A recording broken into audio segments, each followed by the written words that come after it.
दुनिया भर की तरह पाकिस्तान में भी सुपर इन्फ्लुएंजा वायरस तेजी से फैल रहा है। कराची के अस्पतालों में सुपर फ्लू के केसेस रिपोर्ट होना शुरू हो गए।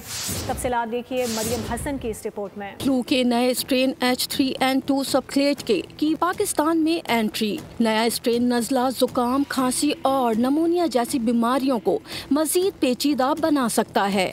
माहिर मुतअद्दी अमराज प्रोफेसर सईद खान का कहना है कि ये वायरस खास तौर पर कमजोर कुव्वत मुदाफ़ियत रखने वाले अफराद को मुतासिर कर रहा है। बच्चों और बुजुर्गों में नमूनिया के केसेस रिपोर्ट हो रहे हैं। मर्ज का दौरानिया तवील भी हो सकता है। हमें बहुत ज़्यादा एहतियात करनी चाहिए, हर एक को करनी चाहिए, लेकिन उन पर खुसूसन फोकस करना चाहिए क्योंकि जो वर्ल्ड वाइड सिचुएशन है, जो खबरें आ रही हैं कि ये बुजुर्ग अफराद में और बच्चों में शदीद अलामात लेके आता है, इवन निमोनिया भी हो सकता है। तो उससे बचने के लिए वाहिद हल यही है कि हम इसको प्रिवेंशन पे ज़्यादा तवज्जो दें। यूरोप में सुपर फ्लू यौमिया 26,000 से ज़ायद अफराद को मुतासिर कर रहा है। इसकी नुमाया अलामात में अचानक तेज बुखार, नज़ला, खांसी और गले में शदीद दर्द शामिल है। इस वक्त पूरी दुनिया में खुसूसन और यूरोप और अमेरिका में बिलूम उसके केसेस काफ़ी ज़्यादा रिपोर्ट हो रहे हैं और वहाँ उन्होंने कई जगहों पे, जापान में स्पेशली उसको वबाई शक्ल इख्तियार कर गई और काफ़ी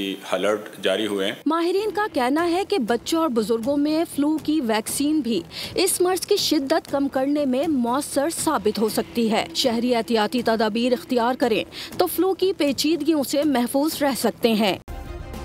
सब्सक्राइब करें और बेल दबाएं ताकि कोई खबर रह न जाए।